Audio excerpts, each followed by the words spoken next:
కొడుకులు వాటర్లో చూడరు కదా అని వండుకోక్కర్ లేకుండా బాబు పెట్టిస్తున్నారు. అది సంతోషం.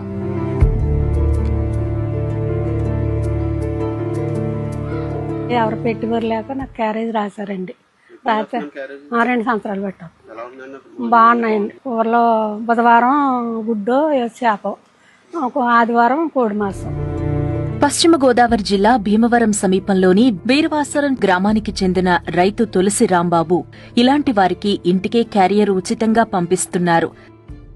వండుకుని ఒప్పుకోలేని వాళ్ళకి తప్ప పేదలు అని కానీ, లేకపోతే కులం చూడడం, వయసు చూడడం, ఆస్తి చూడడం, వండుకుని ఒప్పు లేకపోతే చుట్టుపక్కల 18 గ్రామాలకి పంపిస్తున్నాం మనం. స్టిల్ ఈరోజు 160 క్యారేజీల వరకు వెళ్తున్నాయి. నేను గత 6 సంవత్సరాల నుంచి ఇది 7వ సంవత్సరం మొదలుపెట్టి. ఒక కూర, సాంబారు, 2 కప్పుల రైస్, పచ్చడి, ఇది మెను. ఆదివారం చికెన్, బుధవారం చేప లేదా రొయ్యల పులుసు లేదంటే గుడ్డు ఉంటుంది. ఉదయం 9:30 కల్లా వంట పూర్తి చేసుకుని ఆటోలో తమ సిబ్బంది మధ్యాహ్నం 12:30 గంటల కల్లా క్యారేజీల పంపిణీ పూర్తి చేస్తారు అని రాంబాబు వివరించారు. మన వారానికి 2 రోజులు నాన్ వెజ్ పెడతాం, 5 రోజులు వెజిటేరియన్ పెడతాం. నాన్ వెజ్లో చేప కానీ, చికెన్ కానీ, ఎగ్ కానీ, మన చెరువుల్లో ఉన్న రొయ్యలు కానీ నాన్ వెజ్ పెడతాం. వెజిటేరియన్ వచ్చేటికి వారానికి 2 రోజులు పప్పు కూర ఉంటుంది, వారానికి 3 రోజులు కాయగూరలు ఉంటుంది. ఉదయం 6 గంటలకు స్టార్ట్ అవుతుంది వంట, సాయంత్రం మధ్యాహ్నం 9:30 స్టార్ట్ అవుతుంది ప్యాకింగ్, మధ్యాహ్నం 12:30కి ఇచ్చి రావడం జరుగుతుంది. బీరవాసరం చుట్టుపక్కల ఉన్న 18 గ్రామాల్లోని తమ పిల్లల నిరాదరణకు గురైన వృద్ధులకు, డబ్బుండి కూడా వండుకునే శక్తి లేని వారికి ఉచితంగా ఆహారం అందిస్తాము అని రాంబాబు చెప్పారు. చాలా బాగా బతికానండి. నాకు మా భార్య పోయి 4 సంవత్సరాలు అయిందండి. ఒక కుర్రోడు పరారులో ఉన్నాడండి, ఒక కుర్రోడు దూరంగా ఉంటున్నాడండి. ఇంటికాడ ఎవరు లేరండి. ఇక అతను కదా రాంబాబు ఆయన క్యారేజ్ పంపుతున్నాడు. అదే 2 పూటలు చేసుకుని కాల్చేపం చేసుకుని క్యారేజ్ 7 నెలల నుంచి వస్తుంది. చాలా బాగుంటున్నాను, చాలా బాగుంటుంది. మొత్తం పూర్తిగా చేస్తున్నాను, సరిపోతుంది, 2 పూటలు సరిపోతుంది. ప్లాస్టిక్ వాడకుండా స్టీల్ క్యారేజ్లోనే భోజనం పంపిస్తామని రాంబాబు తెలిపారు. మనం ఒక క్యారేజీలు 2 క్యారేజీలు కొంటాం ఒక మనిషికి. ఒక క్యారేజీ ఖాళీ క్యారేజీ తీసుకుని ఫుల్ క్యారేజ్ ఇస్తాం. అంటే ప్లాస్టిక్ రహితంగా, ప్లాస్టిక్ ఏం వాడకుండా పెట్టాలని ఆలోచన.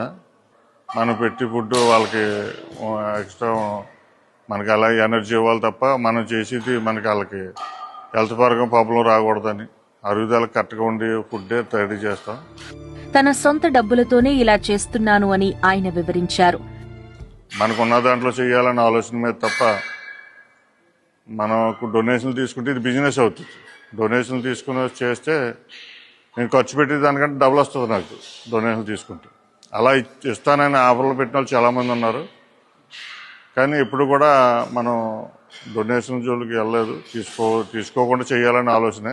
ఎక్స్ట్రా గ్రామాల్లో పెంచే ఆలోచన అయితే లేదు. ఇచ్చేదంటే చుట్టుపక్కల గ్రామాలకి నా చుట్టుపక్కల గ్రామాలకి నేను సర్వీస్ చేయగలను తప్ప ఉన్న దూరాల వరకు మనం చేయలేము. అది ఆ బాధ్యత కూడా మనం నెరవేర్చలేము. మనం అన్యాయం చేసిన వాళ్ళు అవుతాం. మనం చేయాలంటే మన స్తోమత కూడా సరిపోవాలి కాబట్టి మనం ఇంతవరకు చేయగలుగుతున్నాం. అమ్మా నాన్నలను సరిగ్గా చూడకపోతే రాంబాబు నుంచి క్యారియర్ వస్తుంది అని, అప్పుడు సమాజంలో తమకు చెడ్డ పేరొస్తుంది అనే భయంతో ఆయా గ్రామాల్లో చాలా మంది పిల్లలు తమ తల్లిదండ్రులను బాగా చూసుకుంటున్నారు అని రాంబాబు అంటున్నారు. జనరల్గా ఏంటంటే మనం పంపే ఏరియాలో తల్లిదండ్రులు చూడలేని ఎవడో ఉండటం, అంటే క్యారేజీ అంటే భయం పెట్టలేని వాళ్ళకి. కొద్ది పరపతుండి అతను కొంచెం సంఘంలో కొంచెం పలుకుబడి ఉన్న వ్యక్తులు అయితే అలా తల్లిదండ్రులు చూడకపోతే రాంబాబు క్యారేజీ పంపితే ఆ పలుకుబడికి ఇమేజ్కి దెబ్బతింటుందని ఆ భయం మీద ఎక్కువ తల్లిదండ్రులు బాగా చూస్తున్నారు. దీని కాన్సెప్ట్ ఒకటే అండి, సర్వీస్ కానీ సేవ కానీ అనకూడదని నా ఆలోచన. బాధ్యతనే చెప్పాలి.